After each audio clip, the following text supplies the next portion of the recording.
GitHub Copilot just wrote 40% of the code at Google. Cursor is being used by 100,000 developers. And Claude Code just fixed a bug that would have taken a junior developer 3 hours. In 30 seconds. If you're a junior developer right now, you're probably scared, and you should be, but not for the reason you think. In this video, I'm going to show you why AI coding agents aren't replacing you, and how to use them to become unstoppable. Let's be honest about what's happening.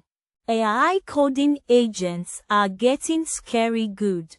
They can write entire functions, debug complex code, and even refactor entire codebases.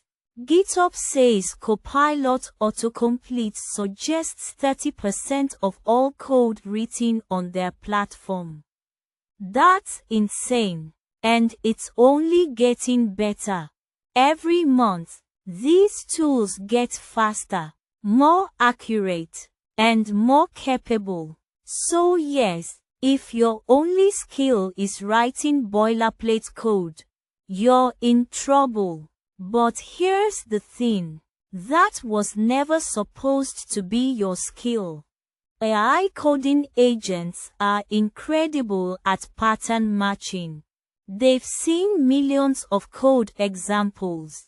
They can predict what comes next. But they can't do 3 critical things. First, they can't understand business requirements. A client says, "I want it to be faster." What does faster mean? Load time? Response time? Processing speed? AI doesn't know. You do. Second, they can't make architectural decisions. Should we use microservices or monolith? SQL or NoSQL? REST or GraphQL? These decisions depend on context, team size, budget, and timeline. AI doesn't have that context. You do. Third, they can't debug production issues at 2 a.m. when the CEO is calling. They can't feel the urgency. They can't prioritize. They can't communicate with stakeholders. You can. Here's what's actually happening.